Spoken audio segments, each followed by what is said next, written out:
Hello అందరికీ నమస్తే అండి. ఈరోజు మన ఛానల్లో పెసరపప్పు వడలండి. సో పెసరపప్పు వడలు, గారెలు కూడా అంటారు కదా! వాటిని ఎలా తయారు చేయాలో ముందుగా తెలుసుకుందాం. సో ఒక అర కేజీ పప్పు, ఇది పొట్టున్న పప్పు అండి. దాన్ని బాగా నానబెట్టుకున్నాను. కనీసం ఒక 4-5 గంటలు నానబెట్టుకున్న తర్వాత పొట్టు అనేది పూర్తిగా పోకుండా ఉంచుకోవాలండి. కొంచెమే పొట్టు కడుక్కోవాలి. మిగతా పొట్టు ఇలా ఉంచుకోవాలి. ఫైబర్ కదా, హెల్త్‌కి చాలా మంచిది. సో ఇలాంటి ఫుడ్స్ తింటే చాలా మంచిదండి. సో అందుకని ముందుగా నానబెట్టుకుని వాటర్ లేకుండా ఇలా వడగట్టుకున్నామండి. ముందుగా ఏంటంటే దీన్ని బాగా మిక్సీ ఆడేసుకుందామండి. మీ దగ్గర పాసిబిలిటీ ఉంటే గ్రైండర్‌తో చేయండి. ఈరోజు మేము గ్రైండర్‌లోనే చేస్తున్నాము. చూడండి, మనం ఇలాగా ఈ పెసరపప్పు, నానబెట్టిన పెసరపప్పుని ఇలా నీట్‌గా వేసుకొని బాగా గట్టిగా ఆడుకోవాలండి. మనం మామూలు గార్లిక్ ఎలాగైతే ఆడుకుంటామో అలా ఆడుకోవాలండి. చూడండి ఎంచక్కా అవుతుంది కదా!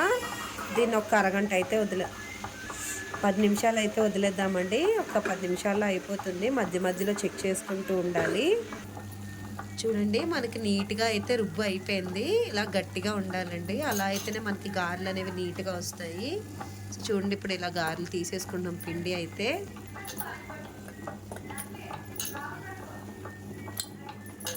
చూడండి, ఇలా కలుపుకున్న పిండిలోనే మనం తగినంత సాల్ట్ అయితే వేసుకోవాలి.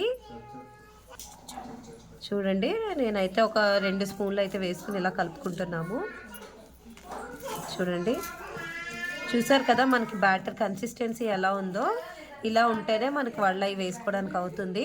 సో ఇలా కలుపుకోవాలి. అదే కాకుండా దీనికి కావాల్సిన ఐటమ్స్ వచ్చేసి పచ్చిమిర్చి, ఒక 5 పచ్చిమిర్చి తరుముకున్నాను ఇలాగా, అల్లం, వెల్లుల్లి, కొత్తిమీర, జీలకర్ర, కరివేపాకండి. అదే కాకుండా ఉల్లిపాయలు కొంచెం పెద్ద ముక్కలుగా తరుక్కోవాలి. సో వీటిని ఇప్పుడు మనం ఈ బ్యాటర్ అయితే కలుపుకున్నాం కదండి పెసరపప్పుది. సో అది ఇలా కలిపేసుకోవాలి. చాలా బాగుంటుందండి. తప్పకుండా ట్రై చేయండి ఇంట్లో. ఈవినింగ్ టైం స్నాక్స్ బయట నుంచి తెచ్చుకునే బదులు ఇలా చేసుకుంటే కొంచెం ఓపిక పెట్టుకుని, మీకు బెటర్ సజెషన్ ఏంటంటే కట్టింగ్ మిషన్స్ ఉంటాయండి, వాటిలో పెట్టుకుని కట్ చేసేసుకున్నా ఈజీగా కట్ అయిపోతాయి. కాబట్టి ఇవన్నీ కట్ చేసుకుని ఇలా కలిపేసుకున్నా సరిపోతుంది. చూడండి నీట్గా ఎంత కలర్ఫుల్గా కనిపిస్తుందో కదా. మనకి ఈవినింగ్ స్నాక్స్గా ఇప్పుడు మనకి పెసల్లో ప్రోటీన్ ఎక్కువ ఉంటుందండి. అదే కాకుండా ఏ వస్తువైనా ఈ న్యాచురల్గా వచ్చే ఎలాంటి ఈ పప్పుల ఐటమ్స్ నానబెట్టే కొద్దీ. చూడండి, ఇప్పుడు ఈ కవర్ని అయితే తడుపుకున్నాను. తడిపిన తర్వాత ఈ పిండి మిశ్రమాన్ని ఇలా చేసుకుని మధ్యలో చిల్లు పెట్టుకుని సో ఇలా అయితే వేసేసుకోవడమే. మనకి చూసారు కదా చక్కగా గారెలు రెడీ అయిపోతున్నాయి.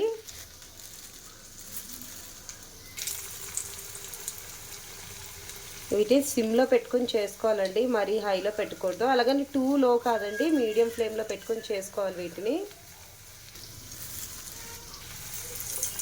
చూసారు కదా నీట్గా వేసుకుంటున్నాము.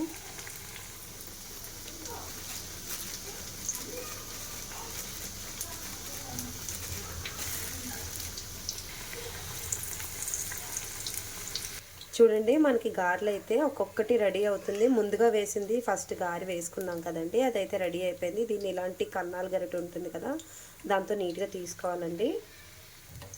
చూడండి, అలా కన్నాలు గరిటె అయితే మనకి చక్కగా ఆయిల్ అనేది నీట్గా వడకట్టేసుకోవచ్చు. చూడండి, చూసారు ఎంత కలర్ఫుల్గా ఉంది. మనకి ఇంకా నీట్గా వేగుతున్నాయి. ఒక్కొక్కటి స్లోగా ఒక్కొక్కటి తీసేసుకోవాలండి. ఇలా గోల్డెన్ బ్రౌన్ కలర్ వచ్చాక తీసుకోవాలి. చూసారు కదా, చాలా మంచిదండి పెసరపప్పు వడలు అనేవి. చాలా హెల్తీగా ఉంటుంది. బయట తినే జంక్ ఫుడ్స్ కన్నా ఇంట్లో ఇలా చేసుకుంటే ఇంకా మంచిది. అండ్ బయట వాడే ఆయిల్స్ కూడా చాలా డిఫరెంట్ ఉంటాయి కదండి. వాళ్ళు 4 టైమ్స్ కాదు చాలా టైమ్స్ వాడతారు, అది అన్హెల్దీ. మన ఇంట్లో చేసుకునేది 2 to 3 టైమ్స్ కన్నా ఎక్కువ వాడాం కాబట్టి ఇట్స్ టూ హెల్దీ అండి. చాలా మంచిది, తప్పకుండా ట్రై చేయండి. సో చూడండి, మనకి వేగిపోతున్నాయి. సో అలా గోల్డెన్ రెడ్ అలా కలర్ వచ్చే వరకు వెయిట్ చేయాలండి. చూడండి, మనకి యమ్మీ యమ్మీ టేస్టీ పెసరపప్పు వడలు అయితే రెడీ అయిపోయాయండి. చాలా బాగుంటాయి. క్రంచీ పైన క్రంచీ, లోపల సాఫ్ట్గా చాలా బాగుంటుంది. పల్లీ చట్నీ అలాంటి వాటితో మీరు డిప్ చేసుకుని తింటే చాలా బాగుంటుందండి. తప్పకుండా ట్రై చేయండి. ట్రై చేసి ఎలా వచ్చిందో కామెంట్ సెక్షన్లో కామెంట్ చేయండి. వీడియో నచ్చినట్టయితే లైక్ చేయండి, ఛానల్ సబ్స్క్రైబ్ చేయండి. లైవ్లో జాయిన్ అవ్వాలనుకున్నట్టయితే ఛానల్ మెంబర్షిప్లో యాడ్ అవ్వండి.